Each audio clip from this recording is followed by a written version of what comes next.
VP, kumusta ang first Christmas ni Tatay Digong na hindi niya kayo nakasama yung family niya doon sa ICC detention facility? Oo.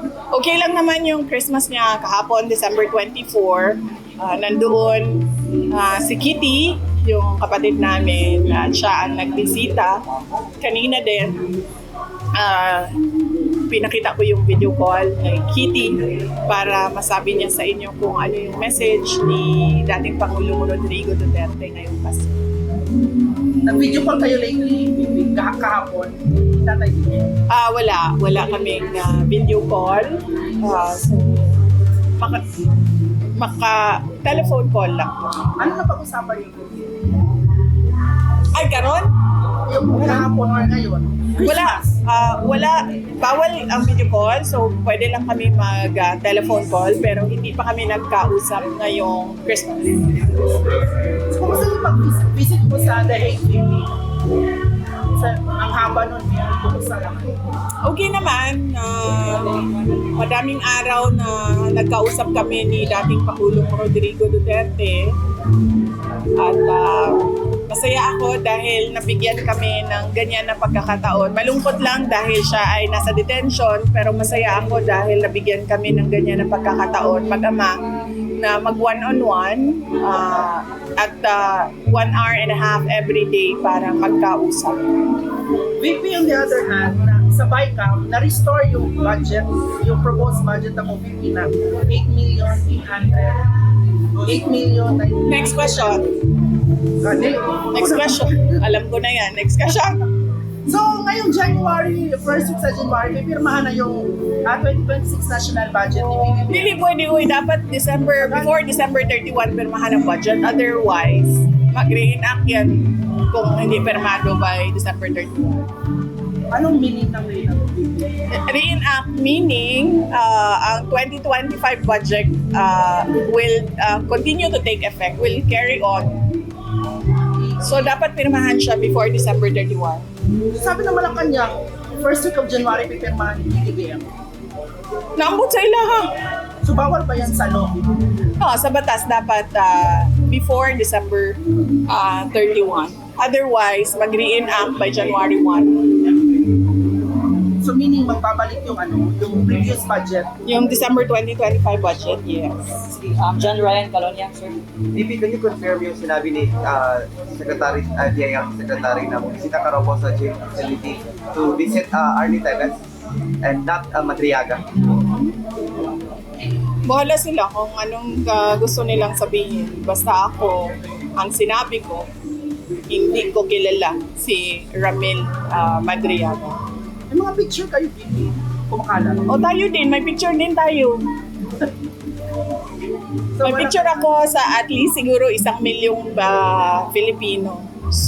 At yung mga event na yon, tulad ng inauguration ko, siguro mga nasa 4,000 tao ang may individual pictures sa akin. At sa mga Zoom meetings ng parallel groups, more than 300 participants ang isang Zoom meeting. So, propaganda lang ito, VP, sa'yo, against sa'yo.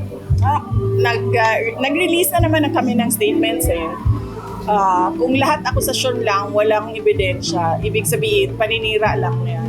At kung paninira yan, connected pa rin yan sa 2028 presidential elections. And no, don't ask about the 2028 presidential elections, Brian. Alam ko na yung sunod ng tanong, VP, 2 months from now, February, may possible na magpa-file ulit ng impeachment sa'yo. Ready na ba yung camp for that any eventualities? Nakakapagod na siya para sa taong bayan yung impeachment na yan dahil nakikita naman natin na wala talagang ebidensya yung kanilang mga reklamo. Totally for threats and harassment. Ito naman yung pagkamatay ni Yussi Cabral. Do you think, VP, na makaka-apekto ito sa investigasyon ng flood control project? I think makaka-epekto ito sa mental wellness ng mga undersecretary at mga assistant secretary dyan sa mga opisina ng mga department. Bakit, VP? Dahil yung mga kaparte ng mga anomalya, mag-iisip na sila kung mahuhulog din ba sila sa bangin. Sa tingin mo may foul play itong pagkamatay ni Senator? Hindi ako maka-speculate kung ano ang nangyari doon sa Cannon Road dahil hindi ko naman nabasa kung ano yung mga reports. Lately, VP tinalaga ng Malacanang si General Torre bilang MMDA General Manager. So, any comment? Ano mang comment niya? Dapat siguro siya ang mag-comment sa kanyang appointment. Anong comment niya? Wala siyang comment. Tanong mo siya kung anong comment niya. Bibi, balikan ko yung Gatebes. Hindi totoo bumisita ka po sa jail.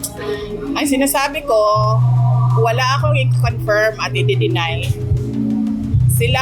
Kung gusto nila sila ang magsalita, then magsalita sila. Basta ang sinasabi ko, hindi ko kilala si Ramil Madriaga.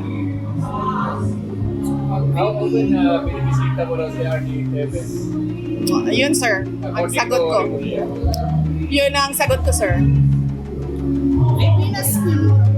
Sila na lang ang magsalita kung gusto nila magsalita.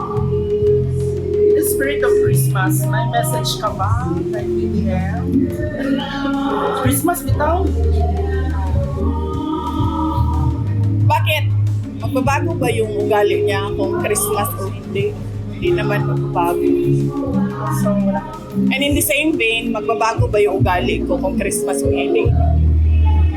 So kung ayaw ko siya batiin kahapon na hindi Christmas, ayaw ko siya batiin ngayon na Pasko. Eh ganun kasi ako na tao. Ayaw ko batiin ng mga ayaw ko batiin. VP, ilang araw ng absence si Senator Bato sa Senado.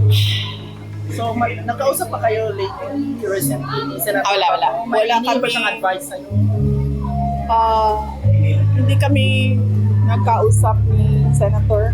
Hindi kami nagkausap ni Senator Bato ngayong panahon ng Pasko. At ang huling pagkausap namin ay yung araw na nagsabi na merong warrant of arrest para sa kanya. Last na lang, VP, message mo sa mga sumusuporta sa mga Duterte ngayong Kapaskuhan, Christmas. Opo, nagpapasalamat kami mula kay former President Rodrigo Duterte sa aking mga kapatid, si